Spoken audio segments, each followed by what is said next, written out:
मिलने के बाद मनुष्य कोई ऐसा एक छोटा सा कर्म कर ले जिस कर्म को करने के बाद उसका पुनः जन्म ना हो, वो मुझे काल अधिपति महाकाल बाबा आपके मुखाग्रविंद से वो कथा को श्रवण कर।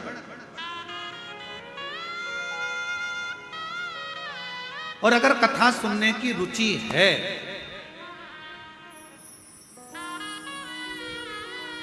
यदि कथा सुनने की रुचि है आपके अंदर, तो एक बात याद रखना, यदि भगवान शंकर की कथा सुनने की रुचि है और तुमने ठान लिया कि मुझे शिव महापुराण की कथा सुनना है, तो फिर कोई महाराज कथा सुनाने के लिए आए चाहे ना आए, पर एक देव अधिदेव महादेव श्रेष्ठ वक्ता के रूप में आपके सामने कथा सुनाने के लिए जरूर आए। कोई आए चाहे ना आए, पर एक मेरा देव अधिदेव महादेव, मेरा त्रिकालदर्शी, मेरा कैलाशी अविनाशी, जब तुम कथा सुनते हो, जब तुम कथा को धारण करते हो, श्रवण करते हो, आपके भीतर के विकारों को, आपके भीतर की अभिमत्ता को, आपके भीतर के अहंकार को, आपके भीतर के लोभ तृष्णा वासना और रोग, ना जाने कितने कितने तकलीफों को मिटा देता है। एक पत्र है, अच्छा है, एक पत्र है। मैं लावण्या साहू 8 वर्ष की हूं। कहीं लावण्या साहू बैठी हो, 8 वर्ष की है। आयो शरण तिहारी शंभु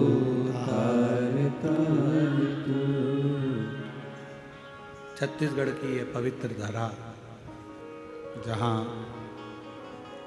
भगवान देवाधिदेव महादेव संपूर्ण छत्तीसगढ़ क्षेत्र में सदा विराजमान।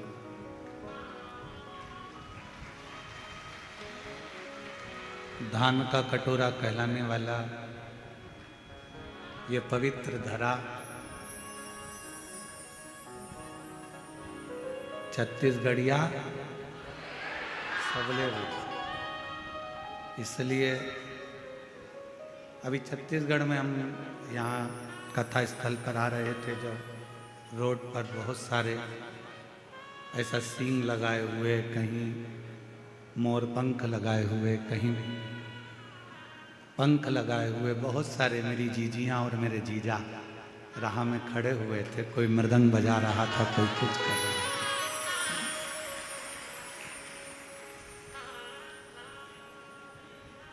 अब मालूम क्या था कि वही सींग चल के यहाँ आ जाएंगे।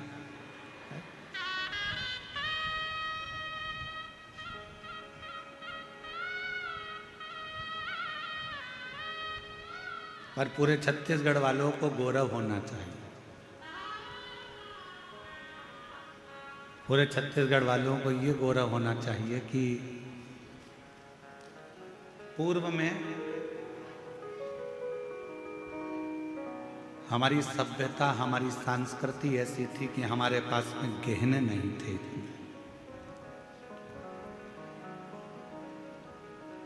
तो श्रृंगार कैसे किया जाए?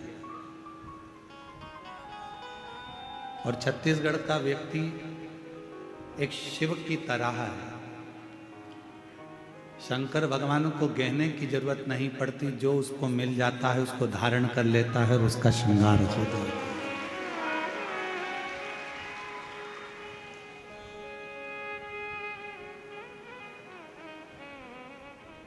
इसलिए छत्तीसगढ़ में जो पहनावा है, छत्तीसगढ़ का जो श्रृंगार है, छत्तीसगढ़ का जो व्यंजन है, छत्तीसगढ़ का जो नृत्य है, छत्तीसगढ़ का जो श्रृंगार है, ये पूरे जनमानस को, पूरी दुनिया को बड़ा भाता है। आपको एक बात कहना चाहेंगे, छत्तीसगढ़ का जो नृत्य अभी हम आए देख रहे थे, पूरी दुनिया के लोग छत्तीसगढ़ के इस नृत्य को अपने अपने प्रदेश में बुलाकर भी इस नृत्य का आनंद लेते हैं। इतना गौरव है। और इसी को शिव भक्ति कहते हैं, इसी को भगवान शंकर की अविरल भक्ति, भगवान शंकर का अविरल कृपा, शिव जी की अविरल भक्ति कहते हैं, इसी को कहते हैं।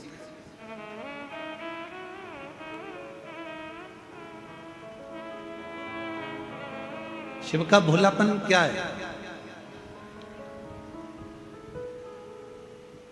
शंकर भगवान का भोलापन क्या है?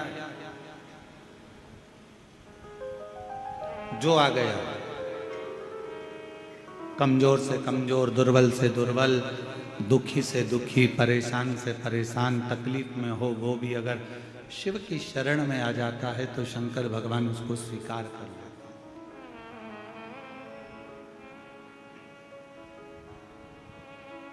शिव उसको अपने करीब में लेकर आ जाते हैं। और आप देखें,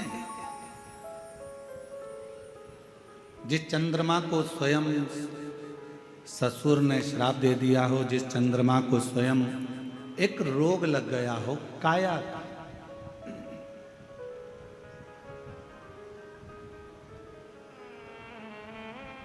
और जिस चंद्रमा की काया स्वयं नीचे गिर रही हो, टपक रही हो, चंद्रमा की काया बेकार हो रही हो, तो विचार करिएगा कि लोग उससे दूर ना हटेंगे।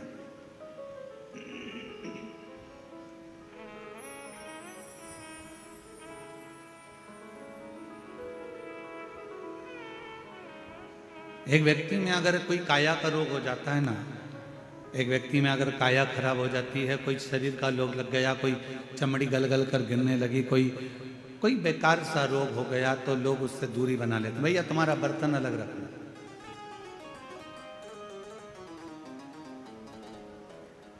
भैया तुम्हारा भोजन अलग बनाना,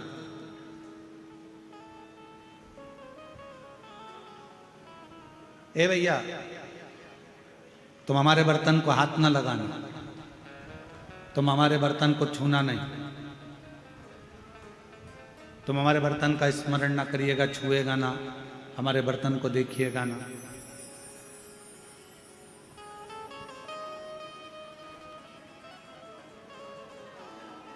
पर जरा विचार करिए कि जरा सा काया का रोग होता है, लोग अपना बर्तन अलग कर लेते हैं, जरा सी बीमारी आती है, लोग छूना बंद कर देते हैं, जरा सी तकलीफ आती है, लोग अपने पात्र, अपने कपड़े, अपना सामान अलग रख लेते हैं।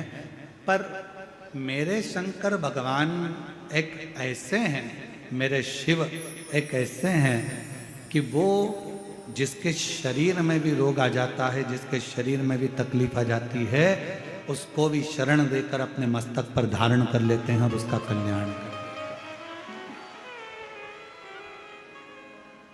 और शंभु शरणे पड़ी मांगू घड़ी रे घड़ी, दुख काटो दया करी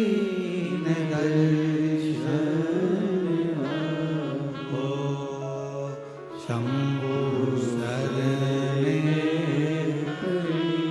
मांगो घड़ी रे घड़ी, दुख काटो दया करी दर्शन आपको। जो आया शरण, शिव उसको स्वीकार कर ले, फिर वो कैसा भी।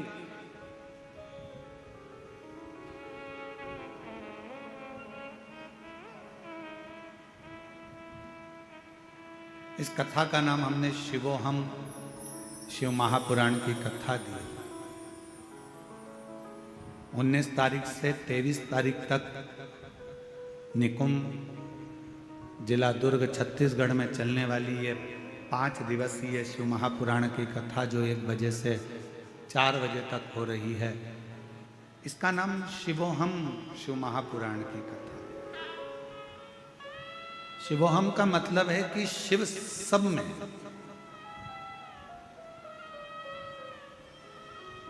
उसको ढूंढने के लिए हमें मंदिर नहीं जाना है, उसको ढूंढने के लिए हमें तीर्थ नहीं जाना है, उसको ढूंढने के लिए हमें शिवालय नहीं जाना है, उसको ढूंढने के लिए किसी तीर्थ पर नहीं पहुंचना है, उसको ढूंढने के लिए अपने भीतर पहुंचना। अब 5 दिन तक आप करोगे क्या? ओ मेरी छत्तीसगढ़ की जीजी, मेरे जीजाओं, मेरी बेटियों, बेटाओं, मेरी माँ, मेरे पिता तुल्य बुजुर्ग जो कथा में बैठे हैं, आपसे पूछें कि अब 5 दिन हमको करना क्या? हमको यही पहचानना है कि शिव है कौन।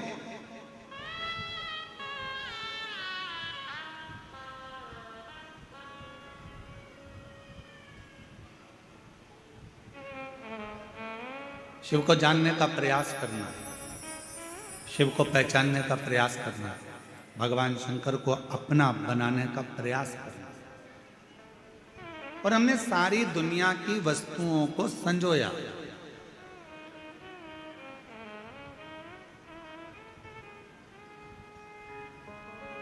अच्छा, एक बात आपसे पूछा, जरा उत्तर देना। मेरी छत्तीसगढ़ की जीनियों जीजाऊं सब उत्तर देना।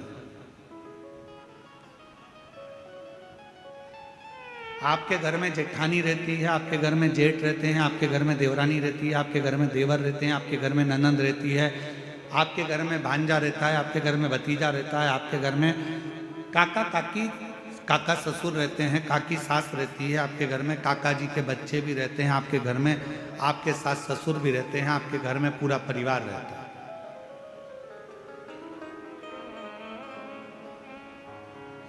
सब साथ रहने से परिवार होता है क्या?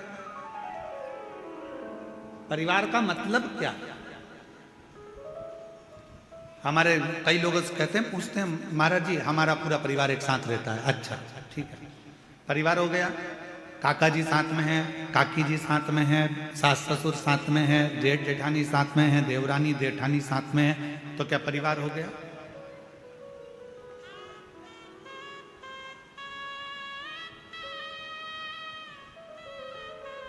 शिव महापुराण की कथा कहती है परिवार कब होता है? परिवार का मतलब कब होता है कि परिवार कब पूर्ण माना गया है? जब उसमें आपकी परवाह करने वाले विराजमान हो। आपकी परवाह करने वाले अगर आपके परिवार में है तो समझ लो कि आपका परिवार परिवार है। अगर परवाह करने वाले नहीं है तो उस परिवार की कोई परिभाषा नहीं। बोल बम का नारा है, सारी समस्या का हल श्री शिवाय, श्री शिवाय। जिस परिवार में परवाह करने वाला, देवर अपने भैया भाभी की परवाह करे, भैया भाभी अपने छोटे भाई और बहू की परवाह करे, बच्चे अपने माता पिता की परवाह करें, माता पिता अपने बच्चों की परवाह करें, बहन अपने भाई की परवाह करे, रिश्तेदार रिश्तेदार की परवाह करे, काका काकी एक दूसरे की परवाह करें। जितने परिवार में सदस्य हैं वो सब एक दूसरे की परवाह करें तो परिवार है। अब मालूम पड़े एक ही परिवार में देवरानी भी रह रही है, जेठानी भी रह रही है, एक उधर मुंह फुला के रह रही है, एक उधर मुंह फुला के रह रही है। सास का मन भी नहीं लग रहा, बहू का मन भी नहीं लग रहा, बहन भाई भी रह रहे हैं तो आपस में बातचीत नहीं कर रहे। जरा सा कुछ हो गया, कोई परवाह करने वाला नहीं। इसको परिवार नहीं कह सकते। परिवार किसको कहते हैं?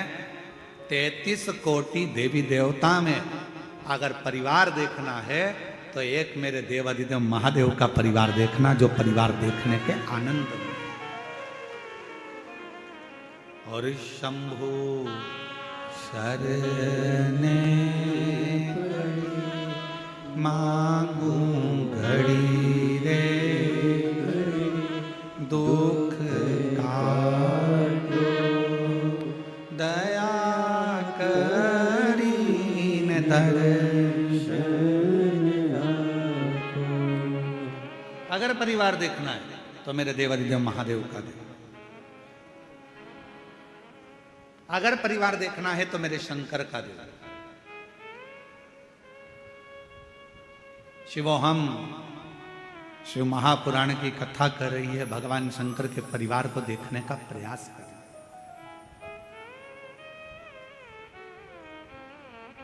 कितने देवता? 33 कोटि देवी देवता विराजमान हैं। 33 कोटि देवता के भी मंगल विवाह हुए हैं, उनके भी बच्चों का प्रसंग है।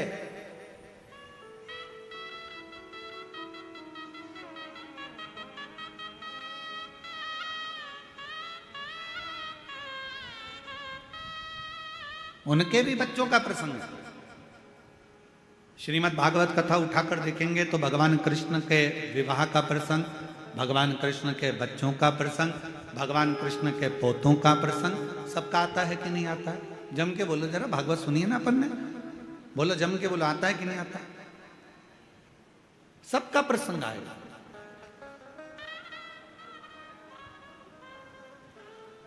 ऐसा कोई नहीं जिसका प्रसंग नहीं आता हो।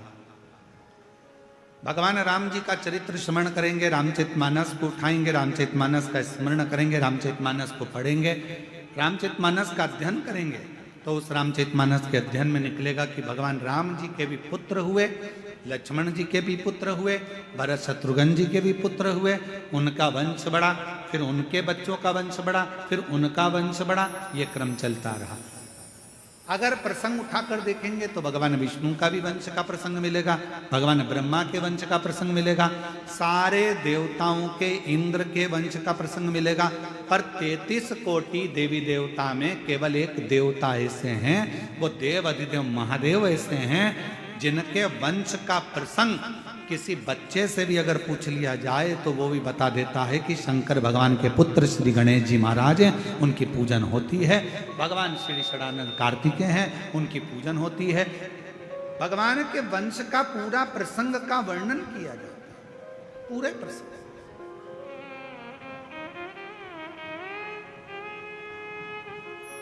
और पूरा पूरा प्रसंग किया गया, पूरा वर्णन किया जाता है। भगवान शंकर के पुत्र भगवान श्री गणेश जी महाराज हैं, षडानंद कार्तिकेय महाराज हैं, और आगे आगे देखा जाए तो भगवान शंकर की पुत्रियों का प्रसंग है, भगवान शंकर के आनंदमय माँ जगत जननी पार्वती जी का प्रसंग है। ऐसे सारे प्रसंगों का स्मरण करें।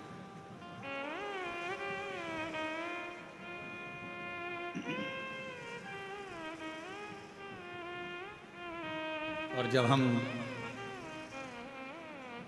सारे प्रसंगों का स्मरण करोगे तो यह ज्ञात होगा कि भगवान शंकर का पूरा परिवार एक साथ बैठकर पूजाता है, एक साथ बैठकर उनका सम्मान किया जाता है, एक साथ बैठकर उनकी पूजन करी जाती है। भगवान शंकर के पुत्र श्री गणेश जी महाराज का भी पूजन हो रहा है, साथ में देखा जाए तो षडानंद कार्तिकेय जी का पूजन हो रहा है, साथ में देखा जाए तो माँ जगत जननी का पूजन हो रहा है, साथ में देखा जाए तो भगवान श्री नंदीश्वर का पूजन हो रहा है।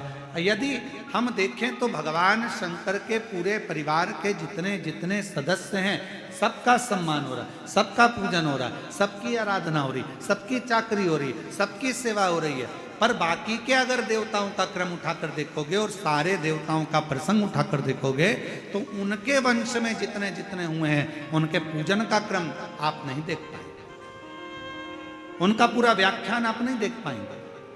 पर भगवान शंकर के पूजन का क्रम, भगवान शंकर के परिवार के पूजन का क्रम, ये स्वयं शास्त्र कहता है कि शिव ने गणेश जी की परवाह करी, रिद्धि सिद्धि की परवाह करी, षडानंद कार्तिकेय जी की परवाह करी, स्वयं नंदी की परवाह करी।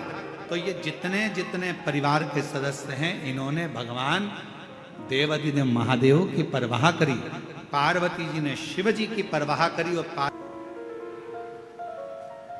और जहां परवाह नहीं है, मालूम पड़े परिवार के इतने सारे सदस्य हैं, हम 4 बहन भाई हैं गुरुजी, हम हमारे इतने रिश्तेदार हैं गुरुजी, हमारा इतना बड़ा परिवार है गुरुजी, हमारे इतने बड़े सदस्य हैं गुरुजी, पर मालूम पड़े परवाह करने वाला कोई नहीं, तो उस परिवार का कोई मतलब नहीं।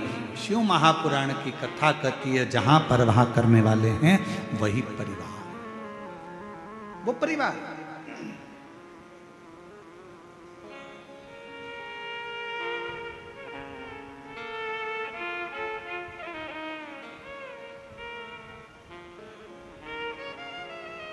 और मेरे देवाधिदेव महादेव, मेरे ओघड़दानी, मेरे शंभु, मेरे त्रिकालदर्शी कैलाशी अविनाशी शंकर जी, मेरे महाकाल राजा, मेरे विश्वनाथ बाबा, मेरे वैद्यनाथ बाबा, मेरे सोमेश्वर बाबा, मेरे मल्लिकार्जुन बाबा, मेरे नागेश्वर बाबा, मेरे त्र्यंबक बाबा, एक ऐसे हैं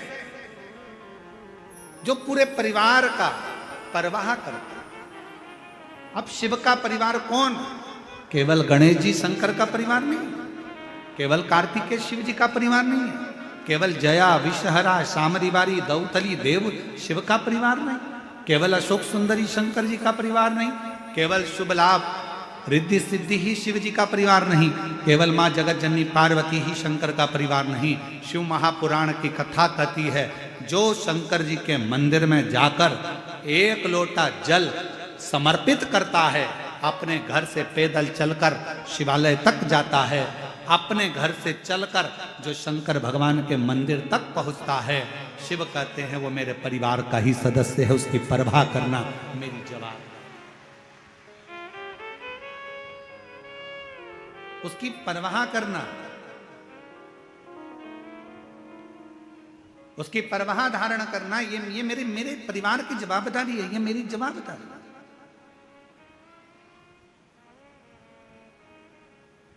मुझे परवाह करना है। जो आया एक लोटा जल समर्पित कर, कहा शिव महापुराण की कथा कहती है, भगवान शंकर का चरित्र कथा है, जो दिल से हृदय से शिव को कहीं पर भी बैठकर पुकार लेता है, शिव उसके दरवाजे तक पहुंचकर उसका कल्याण कर ही देता है। और देखो करा, शिव महापुराण की कथा कहती है, देव ऋषि नारद के भीतर एक अहम उत्पन्न हो गया।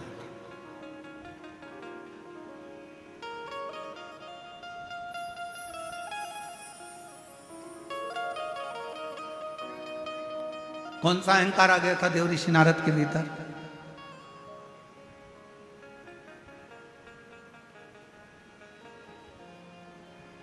देवर्षि नारद के भीतर एक अहंकार उत्पन्न हो गया था, और वो अभिमान, वो अहंकार, वो अभिमत्ता देवर्षि नारद के अंदर आ गई थी कि भगवान शिव जी से कामदेव पर विजय प्राप्त नहीं।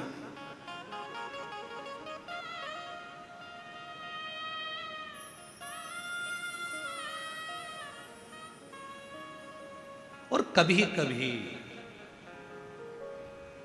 जब जीव के मन में कहीं अभिमत्ता का भाव आ जाता है, जब अहंकार का भाव आ जाता है, भगवान दूर हो जाता है। और जब किसी के अंदर से अहंकार चला जाता है तो भगवान करीब में आ जाता है, शिव उसके पास आ जाता है।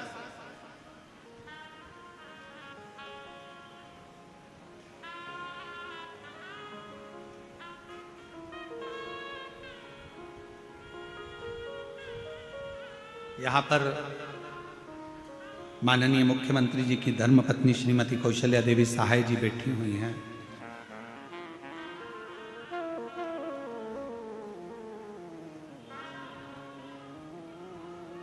यहीं पर एक पार्षद महोदय भी बैठे हुए हैं, यहीं पर विधायक महोदय भी बैठे हुए हैं, यहीं पर एक बालोद की नगर पालिका अध्यक्ष प्रतिभा जी भी बैठी हुई हैं। ऐसे सब बैठे हुए हैं। आप इन लोगों से पूछें, कभी एक बार हम सुन रहे थे, माननीय मुख्यमंत्री जी की धर्मपत्नी जी बता रही थी एक मंच से, एक व्यासपीठ से, कि पूर्व में हम भी जैसे ये शिव भक्त एकांत में दूर कहीं जगह मिल जाए, जहां मिल जाए, जैसे मिल जाए, वहां बैठकर शिव महापुराण की कथा का रस तत्व ग्रहण करते। इसलिए मैं दीदी कौशल्या देवी जी सहाय जी को मैं धन्यवाद इस चीज का दूंगा कि जैसे आपका पहले स्वभाव था वैसा कि वैसा ही आज का आज भी स्वभाव है, वैसा कि वैसा ही, उसमें कोई अंतर नहीं, साधुता है और वही स्वभाव नहीं बदलना चाहिए। जहां जैसा, और ये लाखों की भीड़, ये शिव महापुराण की कथा में प्रथम दिवस में 1 2 3 4 5 6 7 और 8 इतने पंडालों की व्यवस्था करी गई और सारे पंडाल भरे पड़े हुए हैं। ये शिव की उदाहरण, ये शंकर की कृपा।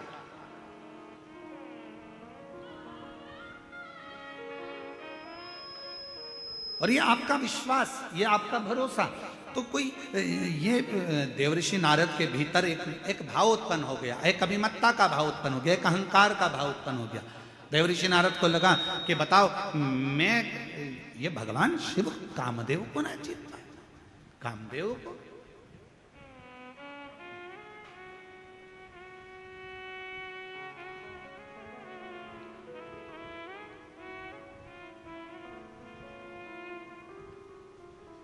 हो जाता है कभी कभी, थोड़ी थोड़ी सी अभिमतता जीवन में आ जाती है। एक बार माँ पार्वती जी ने, माँ जगतजननी दुर्गा भवानी ने, माँ आदि शक्ति महारानी माँ जगतजननी दुर्गा जी ने, माँ पार्वती जी ने एक बार भगवान शंकर से कहा, मेरा मन कर रहा है प्रभु आप मुझे इस सृष्टि की रचना का विस्तार वर्णन करें।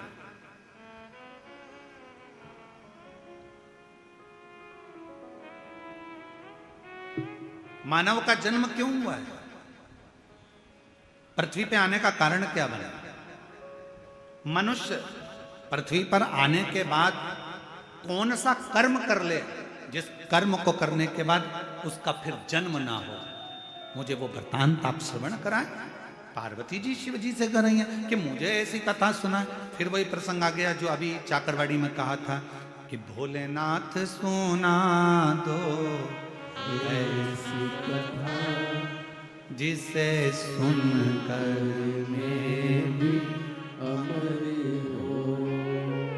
भोलेनाथ सुना दो ऐसी कथा जिसे सुनकर मैं भी अमर हो, जिसे सुनकर मैं भी अमर हो, जिसे सुनकर मैं भी अमर हो।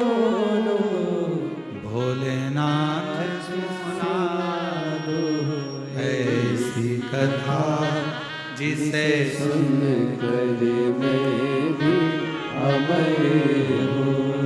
मेरे बाबा सुना दो ऐसी कथा जिसे सुनकर मैं भी अमर हो। मुझे वो कथा सुनना, और वो कथा कोई दूसरी नहीं, मुझे वो कथा सुनना है जिसमें सृष्टि का वर्णन हो। मुझे वो कथा सुनना है कि मानव देह मनुष्य को मिलती क्यों है। मुझे वो कथा सुनना है कि मानव शरीर। फिर मैं मम्मी पापा के साथ सीहोर गई, वहां पर शंकर कंकर की पूजन करी और रुद्राक्ष लेकर घर आ गए। गुरुजी, फिर मेरी मम्मी रुद्राक्ष को तांबे के लोटे में गलाकर शिवजी में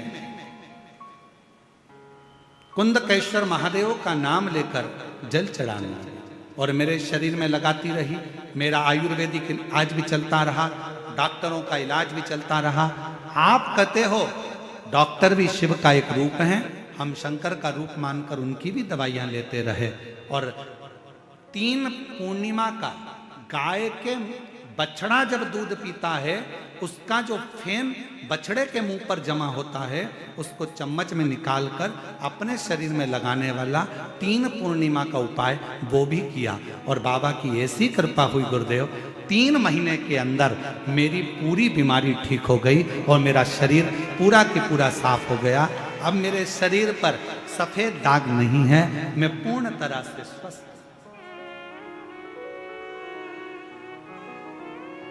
एक लाइन अच्छी है, एलईडी पर चल रहा है पत्र, आस्था चैनल और एलईडी पर पत्र चल रहा है। लाइन को आप लोग भी गुनगुनाएंगे जो लोग एलईडी पर पढ़ रहे हैं, बच्ची की राइटिंग में है। और तेरी कृपा का क्या है भरोसा, कब किस पर हो जाए जरा सी हम पर कर दो, जरा सी हम पर दो। तेरी कृपा का क्या है भरोसा, कब किस पर हो जाए जरा सी हम पर कर दो। सब बोलो, सब बोलो, जरा सी हम पर कर दो। जिस पर भी होगी तेरी करुणा कृपा वो भव पार हुआ, भव पार हुआ। पापी हो चाहे जितना उसका भी बाबा उद्धार हुआ, उद्धार हुआ। गिद्ध अजामिल गणिका जैसे तेरे मन को भाई जरा सी हम पर कर दो। हो जरा सी हम पर कर आप भी बोलो, जितने बैठे हैं सब, बाहर वाले भी, अंदर बैठे हैं प्रांगण में वो भी, तेरी कृपा का क्या है भरोसा कब किस पर हो जाए, जरा सी हम पर कर दो, हो जरा सी हम पर कर दो। ना जाने कब कृपा मेरे शिव की, कब तुम्हारे भीतर जब शिव आकर बैठ जाए तुम्हारी चित्त वृत्ति में, क्योंकि शिवो हम कथा कर रही है कि हमारे भीतर वो समाया हुआ है।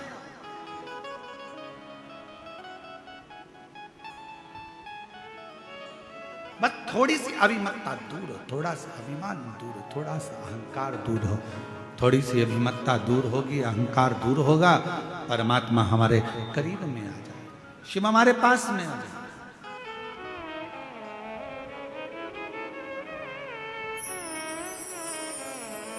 एक चाकरवाणी में एक प्रश्न किसी एक लड़के ने करा था, उसका उत्तर हम दे नहीं पाए क्योंकि उस समय पर कथा का विराम दिवस था।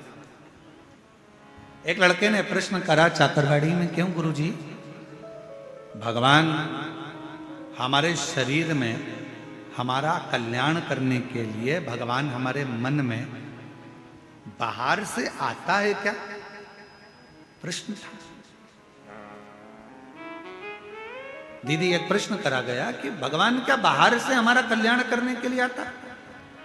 पर शिव महापुराण, शिवोहम शिव महापुराण की कथा कहती है, जैसे पत्थर में चिंगारी अंदर रहती है, लकड़ी में चिंगारी अंदर रहती है, कपड़े में चिंगारी अंदर रहती है, शरीर में चिंगारी अंदर रहती है, उसी तरह जब हमारा जन्म होता है, जन्म से मृत्यु तक हमारा शंकर हमारे हृदय में सदा सदा के लिए विराजमान है।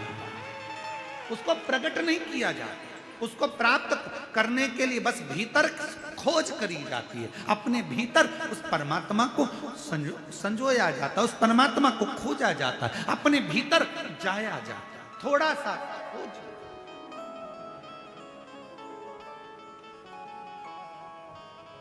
आप लोगों में से किसी को बोतल चढ़ी है क्या? बोतल, वो इंजेक्शन बोतल, हाथ तो उठाओ, किस किस को चढ़ी है?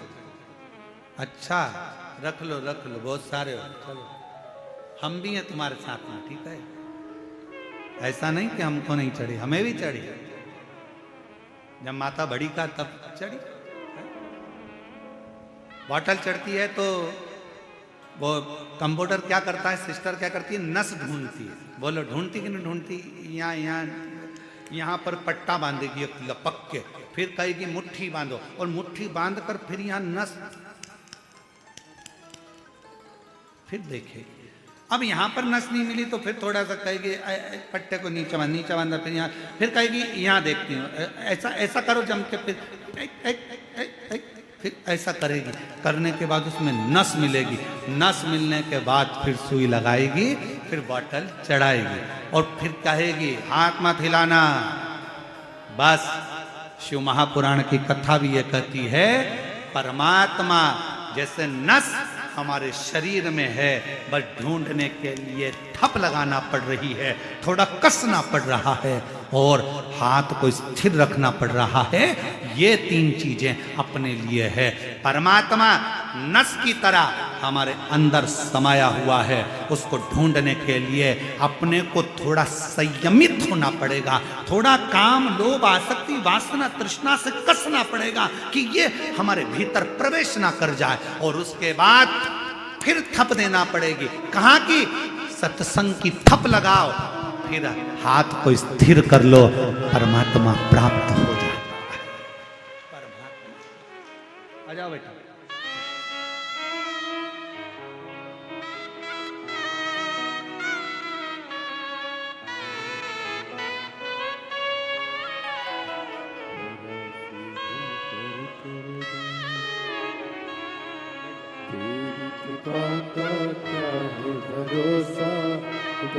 यही बच्ची है।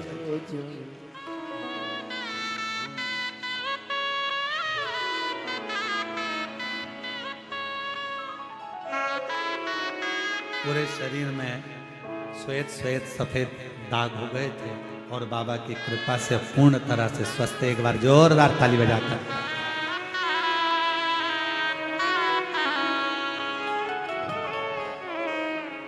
जिस पर हो गई तेरी करुणा कृपा वो भव पार हुआ, भव पार हुआ। पापी हो चाहे जितना उसका भी बाबा उद्धार हुआ, उद्धार हुआ। अजामिल गणिका जैसे मन को तेरे भाई जरा सी हम पर कर दो, ओ जरा सी हम पर कर दो। थोड़ा हाथ को जैसे बांधा जाता है नस को ढूंढने के लिए, थोड़ा हाथ को मुष्टिका को बांधा जाता है नस को ढूंढने के लिए, थोड़ा थप भी दिया जाता है नस को ढूंढने के लिए, फिर हाथ को स्थिर रखा जाता है जब नस मिल जाती है। उसी तरह परमात्मा को ढूंढने के लिए थोड़े मन की स्थिरता चाहिए, थोड़ा सत्संग की थप चाहिए और थोड़ा अपना संयम चाहिए, तो शंकर को अंदर से तो कहा संत महात्मा जोगी सन्यासी तपस्वी साधक उपासक तो आराधना करते हैं कि अगला जन्म ना मिले, भगवान के चरणों में जाकर बैठ जाएं। तो कह देना शिव महापुराण में शंकर भगवान ने पार्वती जी को अमरनाथ की गुफा में एक बात कही थी, पार्वती वैकुंठ में व्यक्ति उतना समय रहता है जितना समय उसका पुण्य रहता है, पुण्य खत्म धक्के देकर नरक भेज दिया जाता है, नरक के बाद 84 लाख योनियों में भेज दिया जाता है, 83,99,999 योनियां कटने के बाद 84 लाखवें नंबर की योनि मनुष्य की मिल जाती है। और फिर वो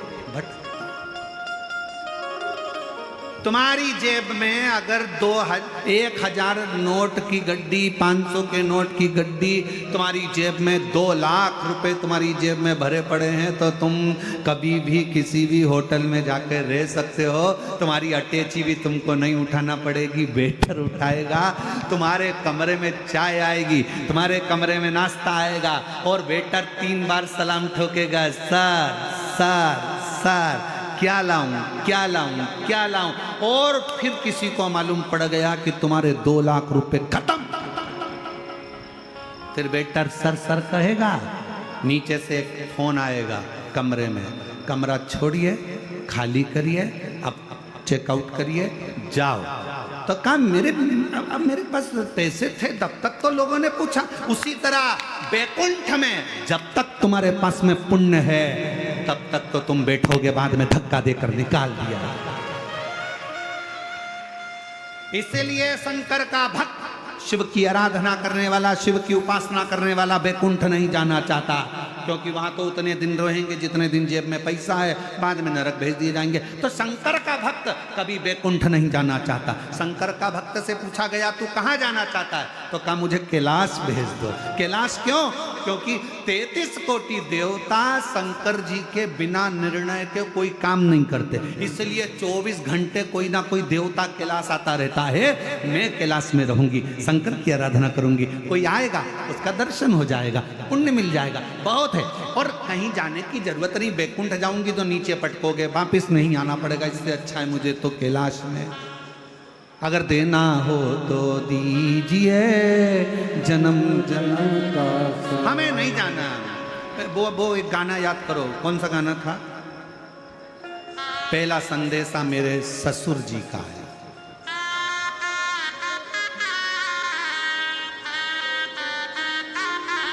तुम लोगों को याद है गाना ये वाला? अरे बोलो तो, हाँ जरा गाओ तो जरा। साल 2 साल नहीं जाऊंगा, डोली रख दो कहाँ।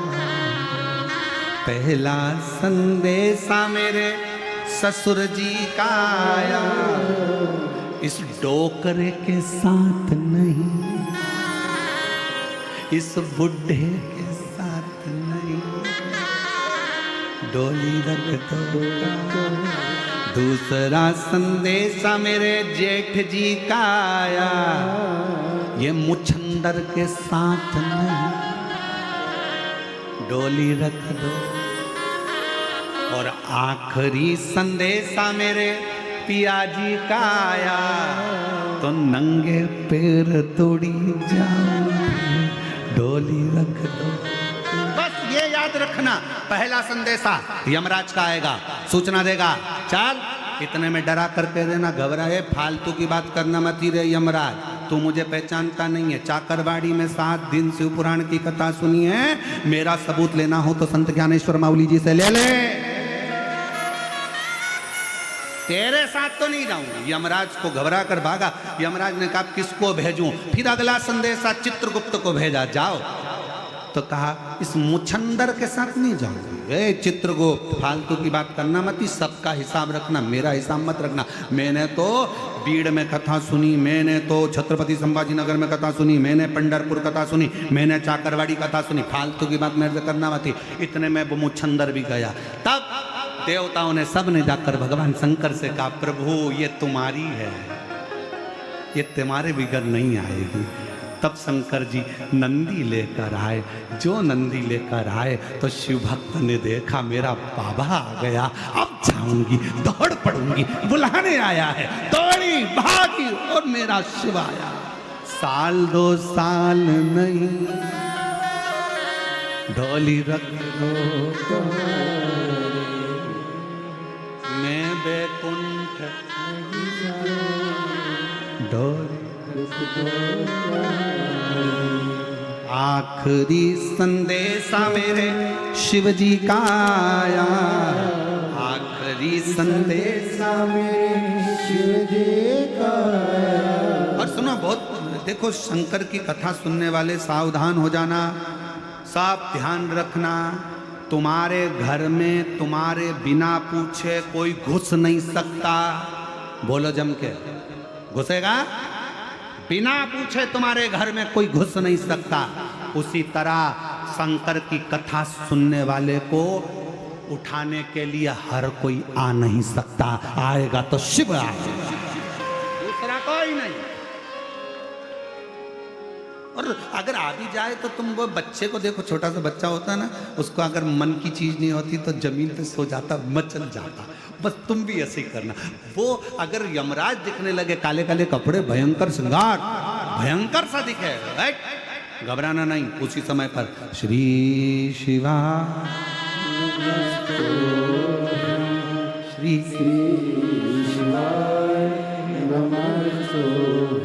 फिर चिल्ला देना, ए, कौन है रे, कौन है मेरे घर में घुस रहा है, मुझे लेने के लिए आया, कौन है?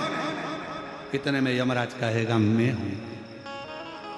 नहीं माने, नहीं माने, सुने ही नहीं तो राजा श्वेत की कथा यमराज को सुना देना। याद है राजा श्वेत की कथा? यमराज यमराज पूछेगा कौन राजा श्वेत? राजा श्वेत शंकर जी की पूजन कर रहा था, यमराज तू उसको लेने के लिए आया था, याद कर, तेरे प्राणों को शंकर भगवान ने त्रिशूल से भर लिया था। पहला केस था जब यमराज खुद मर गया था, यमराज याद कर। फिर तेरी लड़की स्वयं मृत्यु देवी आ गई, उसने कहा मेरे पिताजी मर गए, मैं मारूंगी राजा श्वेत को। और मृत्यु देवी जैसे ही आई तो मौत को भी शंकर जी ने मार दिया था। सूर्य नारायण भगवान को मालूम पड़ा मेरा बेटा मर गया, मेरी पोती मर गई। सूर्य नारायण भगवान दौड़ते हुए आए, भगवान शिव से कहा क्या कर दिया आपने? मेरे बेटे यमराज को मार दिया, मेरी पोती मृत्यु देवी को मार दिया, ये क्या कर दिया आपने? मेरा बेटा मर गया, इसको जीवित करो। शंकर भगवान ने कहा सूर्य नारायण भगवान से, सुनो भास्कर देव, तुम्हारे बेटे को और तुम्हारी पोती को एक शर्त पर जीवित करूंगा। मेरे भक्त को लेने के लिए अगर आए तो पहले मुझसे पूछना पड़ेगा, तब लेकर जा। तो छोड़ू, नहीं छोड़ू, काय को छोड़ू वरना? इतने में सूर्य नारायण भगवान ने कहा मैं वचन देता हूं, जब तक सूरज रहेगा ब्रह्मांड में अगर कोई शिव भक्त अपने प्राणों को छोड़ेगा तो उसको यमराज लेने नहीं आएगा, स्वयं शंकर लेने के लिए आएगा।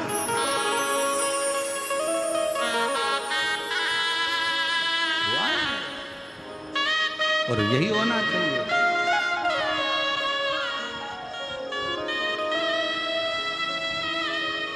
यही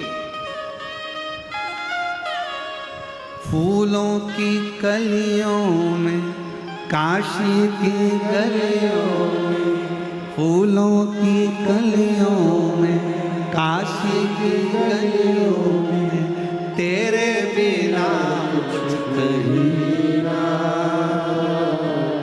तेरे बिना भी क्या जीना। ओ शिव तेरे बिना भी क्या जीना। ओ शंकर रे तेरे बिना भी क्या जीना। बाबा रे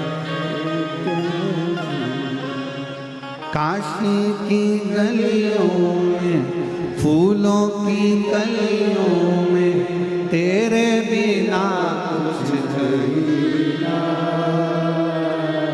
तेरे बिना भी क्या